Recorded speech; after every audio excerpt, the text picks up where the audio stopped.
बाकी कार्यवाही 2 बजे तक स्थगित की जाती है।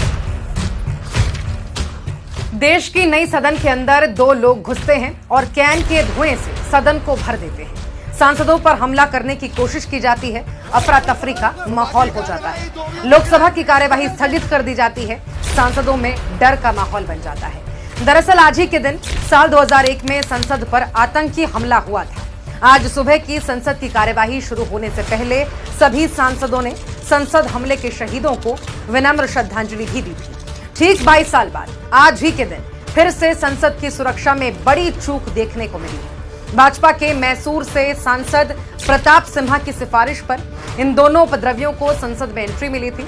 ये दोनों दर्शक दीर्घा में बैठे थे। संसद की कार्यवाही चल रही थी कि ये दोनों संदिग्ध हल्ला मचाते हुए सांसदों के बीच जा पहुंचते हैं। सारे सांसद घबरा जाते हैं। आनन फानन में संसद की कार्यवाही को स्थगित किया जाता है।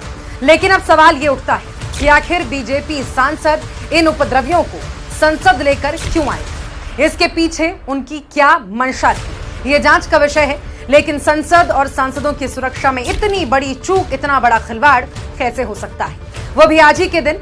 आज संसद पर आतंकी हमले की 22वीं बरसी है और आज भी संसद की सुरक्षा में इतनी बड़ी चूक कैसे संभव है? आज ही के दिन बीजेपी सांसद अपने साथ ऐसे लोगों को संसद में एंट्री करवाते हैं जो किसी भी अनहोनी को अंजाम दे सकते थे। क्या अब बीजेपी सांसद पर कोई कार्यवाही होगी? ये बड़ा सवाल है। जब वो ऊपर से कूदे हैं तो हम आगे बैठे हुए थे। 0 आवर का लास्ट टाइम था तो थोड़ा हल्ला गुल्ला ऊपर से आया तो हमने ध्यान दिया। एक आदमी पहले कूद गया, एक दूसरा भी कूद रहा था। तो जो पहले कूद गया वो ऊपर से स्पीकर की तरफ बढ़ रहा था और वो हल्ला गुल्ला कर रहा था। वो उसने जूता उतारना शुरू किया। जूते में कोई चीज थी। तो जब उसने शुरू किया उसको वो पकड़ा गया। बेनीवाल थे, उन्होंने उनके जब पास पहुंचा उन्होंने पकड़ लिया। तो फिर मेरे को था कि एक दूसरा भी है पीछे। जब हम वहां तक पहुंचे तो उसने वो बम टाइप था, कुछ स्मोक सा निकल रहा था, ये पीले रंग का, बहुत धुआं था। ये बिल्कुल वही लगा है। उसी को मैंने फिर पकड़ के उसको शीन के बाहर तक फेंकने शुरू किया ताकि वो एक पता नहीं लग रहा था क्या है। तो लेकिन सबकी सुरक्षा का मामला था तो फिर उतने देर को सब लोग आ गए और उन्होंने पकड़ा। अब सिक्योरिटी के दायरे में। स्मेल कैसी है आपको लग रहा हो? मैं ले ही नहीं रहा स्मेल। मैं तो धोने जा रहा था लेकिन स्पीकर साहब ने बोला अभी नहीं धोने का, तो फिर मैं तो भी नहीं धोया। आपको लगता है कि बड़ा सिक्योरिटी चूक? इससे बड़ा सिक्योरिटी चूक क्या नहीं है, बहुत बड़ा सिक्योरिटी चूक है। क्योंकि जब से ये नया पार्लियामेंट बना है इसका ये प्रॉब्लम आ रहा है।